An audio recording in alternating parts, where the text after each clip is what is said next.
From childhood stars to social media influencers, teenage girls today are growing up faster and under the spotlight than ever before.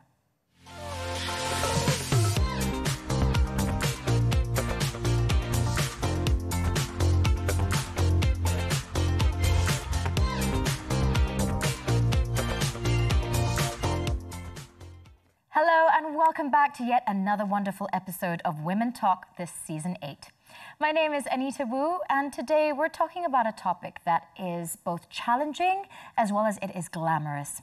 How the young girls of today are growing up with early exposure to fame, social media, online validation as well as unrealistic beauty standards.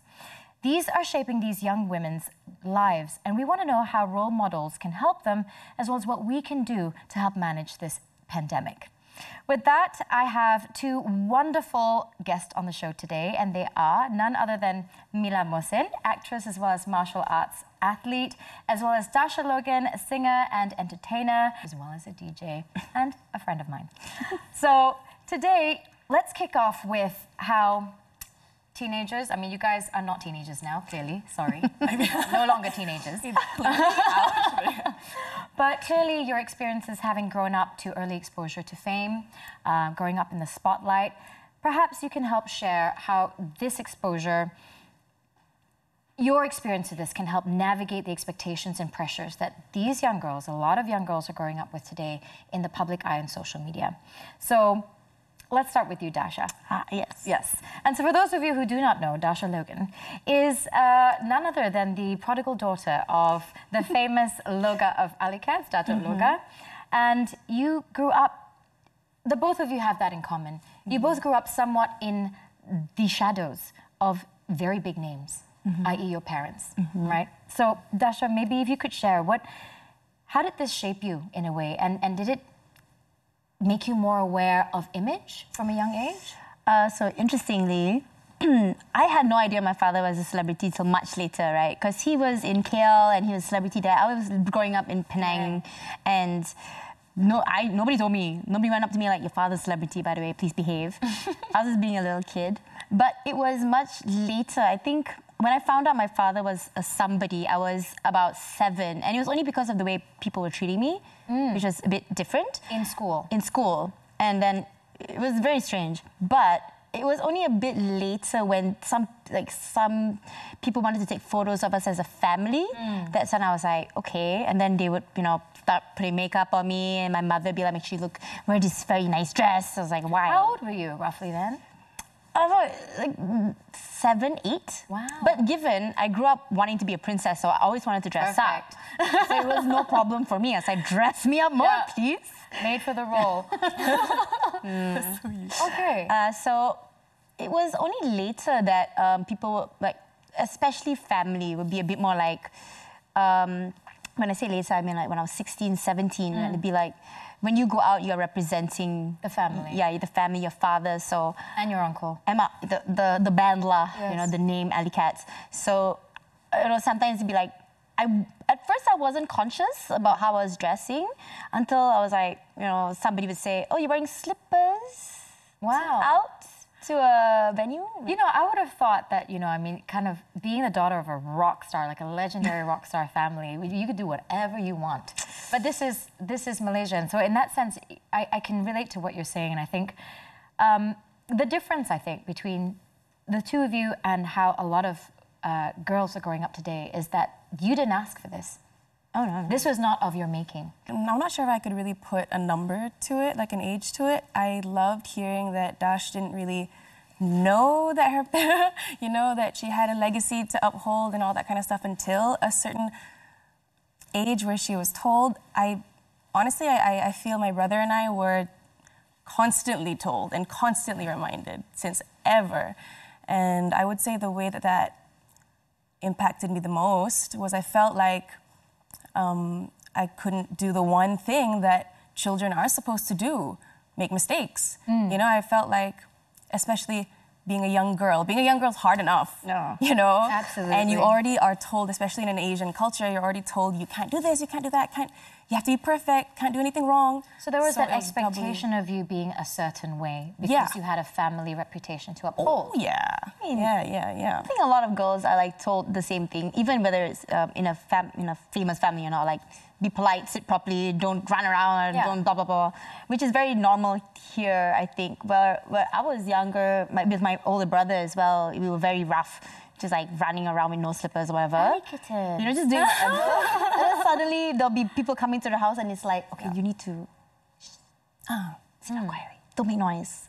Don't yell. Don't start singing randomly, you know. Okay. And did either of you ever feel that you had to act older or that you had to live up to a certain level of talent because of your family background? Not act older, but talent-wise, for me, no, because my father already in the music scene, the pub scene and all that, he didn't exactly want the same for me, but I was very stubborn and I wanted to be a singer since forever, so that was not a conversation that I was going to have with him ever. Your DNA had dictated that, to a certain degree. Yeah, if he's like, you want to be a singer? I'm like, I don't know what that was. My beatboxing skill came out.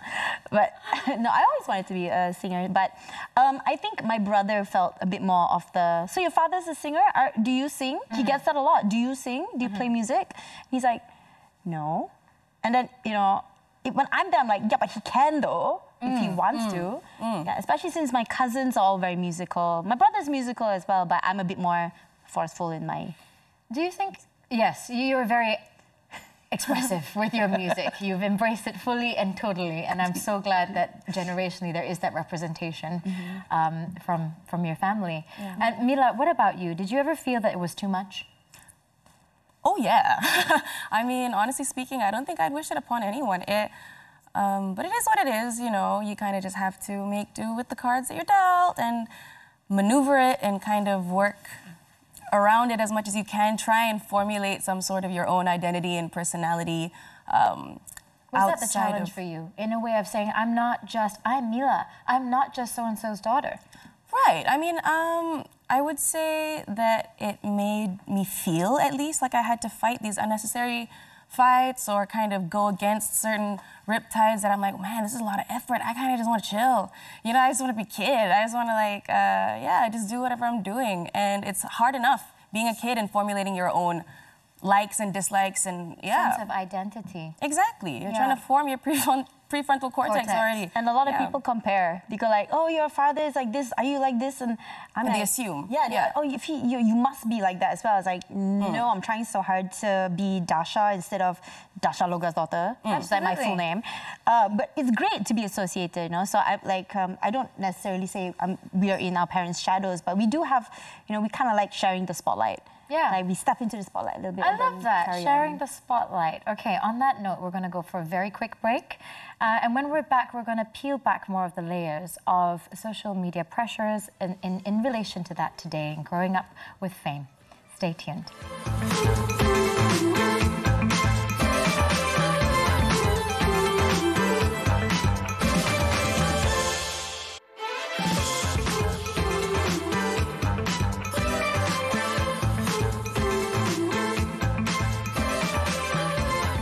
Welcome back to Women Talk, and on this topic today we have two wonderful guests, Dasha Logan as well as Mila Mohsen, and we're on the topic of growing up in the spotlight, early exposure to fame, especially in the context of social media. And we're talking about this also because we see more and more young girls facing this pressure, whether it's beauty trends or needing social validation or more followers, and the fact that Malaysia as well is considering following in the footsteps of other nations and banning social media for those under 16 starting next year.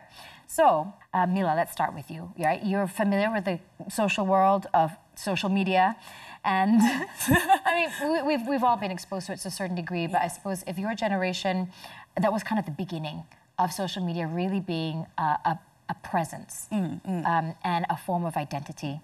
So, from your perspective, what do you see young girls facing today, you know, in terms of pressure, and how would you advise them? Well, like I mentioned earlier, growing up a girl, it feels like enough pressure, not just from your peers, but your family members, the culture that we have in Malaysia as well, and I mean high school, whatever. But now there's something that I feel we're lucky to have not dealt with, which is the constant need for validation. I mean, I would say also it's the fact that any decision we make is recorded and documented. Oof. And, you know, like, yeah, you can't have a bad haircut and be like, oh, that was a mistake. I was going to change my mind. Yeah. Ooh, not doing that again. Yeah. It's just that digital footprint's there forever and people can judge it, use it. And yeah, and it feels like trauma that you can't get rid of, like, you know. Absolutely. Yeah. I mean, in that sense, you're monitored all the time. That digital footprint is there, that right? Big eye. People just like, especially for people like Mila, who's like social media, and they just tag, and then you have no right to say, can you take that down? Right. So you have no control what other people post on your social media as well, right? And so true. So for me, I came into social media a bit later, and I actually did not know what was going on. Yeah. I mean, I came out from the of the Friendster. Yes. The Friendster zaman. You know what's Friendster? Yes. I do know Friendster. So, but it's different from what social media is now. And for me, everybody says you need to get your numbers up, you need to get views up, you need to get followers up. And on that note, I mean, it is also your career. I mean, in a sense, right? As an artist. Right? Okay. So how are you managing that? You know, and did you ever feel like, pressure to look a certain way, to constantly come out with content? Okay, so let me just rewind. So when I first started singing, right, the only way for me to promote my shows was actually newspaper. You guys remember newspaper? So it was newspapers, and there was no, like, you cannot Google where I'm performing, right? So the only way for people to know where to watch me sing in Penang, especially, was if I came out in the newspaper. Other than that, nobody knew what I was doing. So even as a kid growing up, I was never on social. There was no social media, right? So what Loga's daughter was up to, nobody cared. Now it's very different. Now it's like I really have to think about the things I sing, the things I say, the things I wear, what I post, how I post it, because it's going to reflect on my family, my background, my brand. Yeah. Exactly. I'm never running away from the fact that my father is who he was, you know, that my uncle is who he is. It's always going to be, you know, which is great. I love that. The scary R word. Yeah. Reputation. Yeah. Oh, that word, man. Yeah, reputation. Yeah, okay. So everything I post is like, sometimes my friends would be like, should you post that? Or like, what's wrong with it? Like, did you say that? I didn't. Right. And that's why we need like the right people with us in that circle to be like, I don't know, man, maybe that's not the best idea. Yeah. So just for you to be more conscious of how the message might come across. That's Okay. Only because of how judgmental people are these days. Every little thing. How do you feel then about still being authentic? Ooh, that's a good word. And you know, discovering who you are, still being authentic in light of what you're expected to put out there on social media? I kind of love that question because, like you said, in our careers, especially, you know, the entertainment career, it's catered for the audience at the end of the day, you know, and also to whoever wants to hire you. Right. You know, it's nowadays your portfolio is online. They don't really care about what you have to offer in terms of capability and skill, which I know it's talent. It's like, awful. It's just how many followers you have at the end of the day. So you have to curate everything. So I feel, at least I try my best to still keep an essence of myself and an authenticity of, it might not be the perfect cookie cutter, this and that, but I never have been, and that's something I'm okay with. I've grown to become totally okay with, you know, but it still has to be curated in such a sense, and that's very tiring. Right. What advice do you think you would give teens, especially, trying to find their voice and their authenticity in a world that's dominated by trends of social media, what you post, how many followers you have, how many likes you have? For me is, because I've been struggling with this, right? So sometimes I would post something with, let's just say, me folding laundry, and I've been told, like, can you not post that? Nobody cares about your laundry. But in my authentic self, I'd be like, this is what I do. This is my life. I'm actually sharing with you my life. Yeah. And that's my authentic self, right? Yes. What I wanted to actually say was that if I could go back and tell younger 10-year-old Dasha, who's like having a really tough time trying to figure out why nobody wants to be a friend, why everybody's asking her if she knows how to sing something from The Sound of Music, and obviously. But, you know, why all that's happening, I would be like, Dory. It'll get better. You'll learn how to shape your eyebrows, don't worry. Don't worry, you'll find out how to dress. And let them, right? In that sense, it's like, okay, there's always going to be things that's not in your control. Correct. But so what can you control? Let them, like, the amount of times people have told me what to do and not to do. And now I'll be like, Don't worry. Sorry, Yeah. the eyebrow thing was so real. I just wanted to, just be like, On eyebrows. Thread your eyebrows, girl. It's fine, don't waste your time. Yeah. And we are going to go on a very quick break based on eyebrows, and we will continue this very fun conversation as well as heartfelt conversation right after this break. Stay tuned.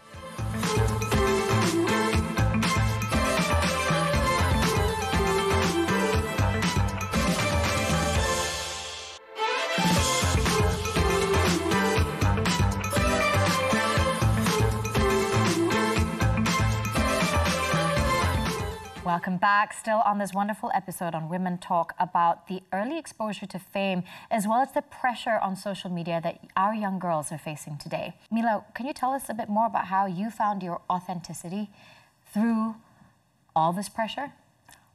For me, authenticity and finding it and keeping it, there's a rule of thumb I really stick to, and I always feel like I have. This sometimes can trick you, this sometimes can trick you, but this never will, ever. Your gut. And I feel like people forget these days or maybe are, you know, too preoccupied, convinced maybe to betray that instinct, that primal gut instinct. It never will fail you. We will know. You, deep down, you know. It's just that people have grown not to trust themselves, you know, because of all these predispositions and all these double standards, triple standards, Voices. whatever. Yeah, all of these imaginary standards. And that's another thing, is I feel if you want to find your own identity, your own authenticity, create your own standard. All these standards are fake. They honestly are fake. They're not real. They don't exist. Standards from your elders, your parents, your this culture, that. Or even online. Like, Absolutely, even there's worse. Trends to do certain dances, to appear a certain way, and that's the proliferation of filters. You can try. Right? Yeah. Does it really matter? Nothing online is real, especially now. It's crazy. AI and everything, that's nuts. Don't even get me started, So you just trust your gut and you'll be okay. That's good. I think, you know, a lot of girls also today, because of social media and the pressures that they feel, it's not like how when we grew up, where it's what you were exposed to.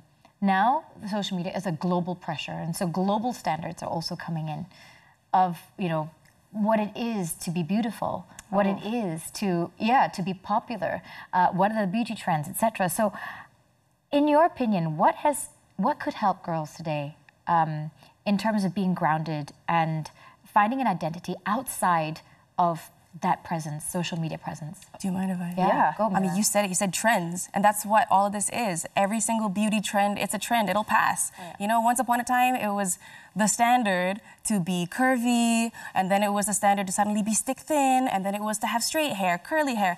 It's always going to change. It always ebbs and flows. So, yeah, I mean, it's crazy. If you're constantly chasing that trend and that fashion, whatever, man. Style's eternal. Fashion is one thing.